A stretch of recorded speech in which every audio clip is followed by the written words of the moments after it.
פה עמדת המילשקים של ליאור. אנחנו נתחיל להכין פה מילשק שיעשה לכם שרירים. ונתחיל. בננה. הדבר הכי חשוב, הבננה תמיד צריכה להיות עקומה. עקומה. נכניס את הבננה לבלנדר. ככה דבש של הבננה זה בסדר.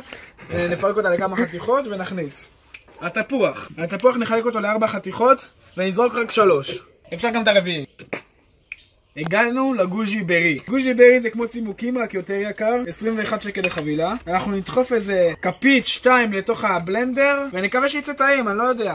קיווי, אנחנו נחתוך את זה כמו בלייב פאקס וואט הפאק, שזה מראה לנו איך לחתוך פירות טוב, ואנחנו נגיע פשוט לסימן עיגולי של הקיווי. אנחנו פשוט נפתח את זה ויצא לנו ממש הקיווי. הקיווי הוא פרי ירוק שבעצם מקל לנו על מערכת העיכול. אנחנו נכניס למילשק איזה 3 חתיכות, נוסיף עוד 1.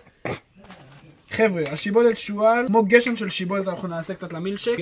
גשם משמיים. אגוזי מלך, אנחנו צריכים לקלוע את זה מרחוק למילשק. אתה זורק איזה 3 כדורים, וככה המילשק יצא לך מה שנקרא... חבר'ה, מילשק טוב זה מילשק שמגרדים מכל המצרכים הכל. ניקח פה מה שיש ננסה להציל. מה ננסה אומר? להציל. אנחנו מצילים את זה.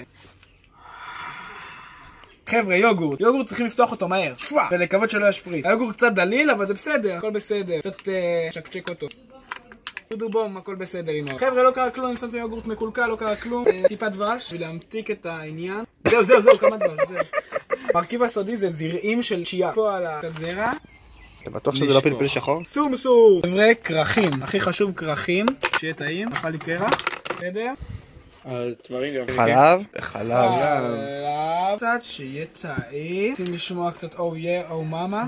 או מאמה. תמרים חבר'ה, יש לנו 3 תמרים, נוציא להם את הגרעין. כל תמר נוציא גרען. בסדר. זה הכל. 30 שניות. כלום פה לא מתערבל לי. A few minutes later. מאמה. זה לא חרא. וחבר'ה, אז אם אתם רוצים קצת, שיהיה לכם קצת שרירים, תשתו כאלה דברים. 24 hours later. אני מרגיש שהשתניתי. אל תשכחו להירשם לערוץ, כן? Pop that.